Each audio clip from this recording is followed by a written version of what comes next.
from Orlando, Florida, and I'm a close-up card magician. I didn't fool Penn and Teller the first time I was on the show, but it was truly an incredible experience. It was especially nerve-wracking because after I performed my trick, I had to race home to get back in time for my own wedding. During the ceremony, my wife did a magic trick and she fooled me. She made our rings vanish from the box and appear mid-air in a ball of fire.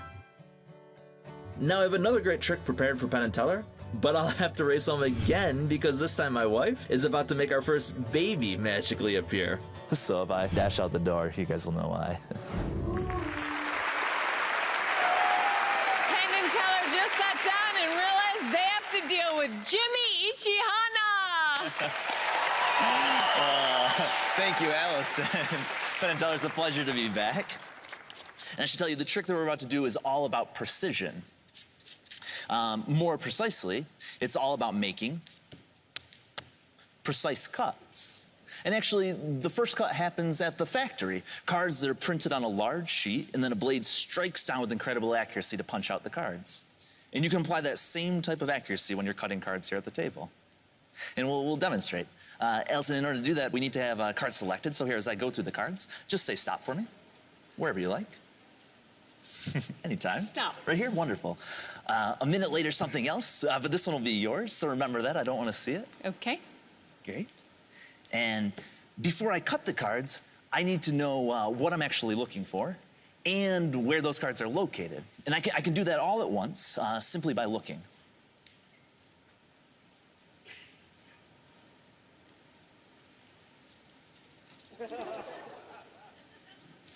Done. Allison, we're missing one. Yes. Yeah, oh, so you know better than that? We're missing an ace. Actually, you know what? Even better than that, I believe I saw the diamonds, the clubs, and the spades. So you have to have the ace of hearts. The ace of hearts, thank you. No, but the more challenging part is to remember where I saw those other aces. And so if I can remember correctly, that should be positions 23, 34, and 46. Remember 23, remember 34, remember 46, okay? And we can go ahead and we'll check here. That's 1, 2, 3, 4, 5, 6, 7, 8, 9, 10, 11, 12, 13, 14, 15, 16, 17, 18, 19, 20, 21, 22, 23. And that's an ace. 24, 25, 26, 27, 28, 29, 30, 31, 32, 33. This would be 34. And that would be another ace. 35, 36, 37, 38, 39, 40, 41, 42, 43, 44, 45. This would be 46. And that would be another ace. And of course, those are all our aces. But you know, even if I know exactly where the cards are located, I still need to be able to cut that precise number of cards. Right? And Elsa, can you hold out your hand like this for me? And if I place your card on your hand, you can feel that, right? That weighs something, not much. Right. And it's not very thick. But if you did this every day, week after week, month after month, you can start to tell the difference between 1 and 2, 2 and 3, 3 and 4, until you knew precisely how many cards you're holding. And here, we'll try this with just your card. We're gonna attempt 10 exact cuts. That's 1 and 2, that's 3, that's 4 and 5, that's 6, that's 7, that's 8, that's 9, and that's 10. That's 10 exact cuts.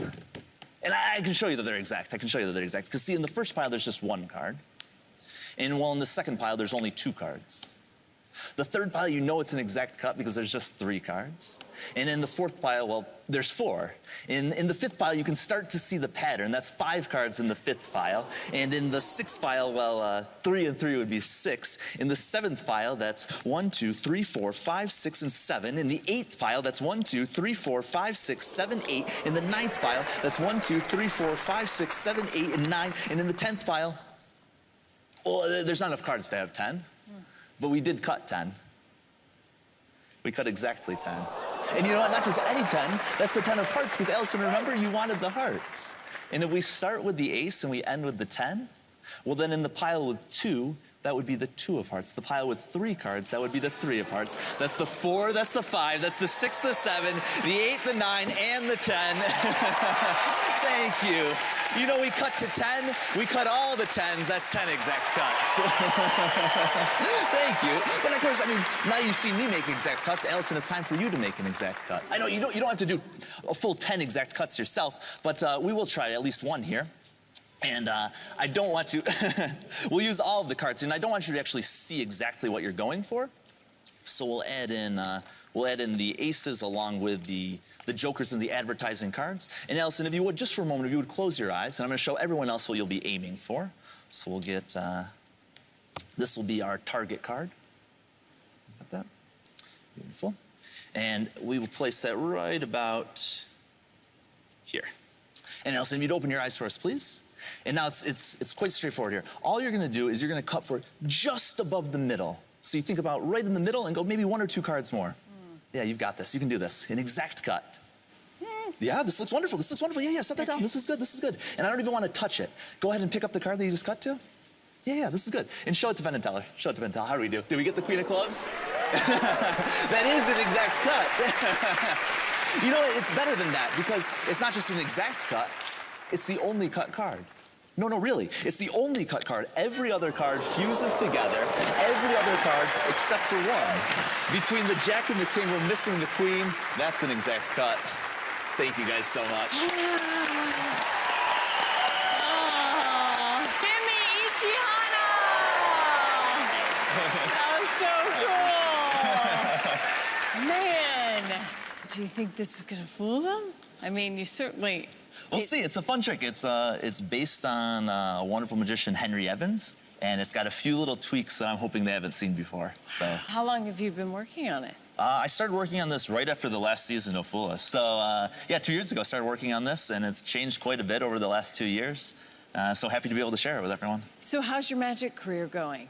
Yeah, it's been incredible. Fool Us is kind of the gold star credential. At least for me, it's been wonderful that I've been able to travel out to Los Angeles to be at the Magic Castle, and then just recently in Chicago, there's a wonderful new venue called the Chicago Magic Lounge that, yeah, wonderful, yeah. These are all such fun places to visit and to perform at, and it's really, for me, it's been Fool Us that has been unlocking this for me, so. That's fantastic. Yeah. All right, it's time to see if Penn and it. Teller have figured it out. Penn, Teller.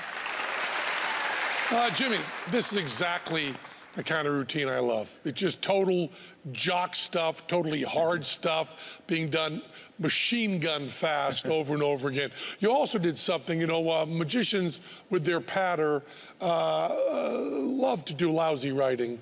They start something and then never pay it off. The idea that you started talking about the way the cards were cut and that word goes all the way through and actually ends up foreshadowing the punchline is terrific. No one bothers with that, and it's so important. They really should. What you do is a combination of techniques and, shall we say, organization, all of it laid out, beautifully done.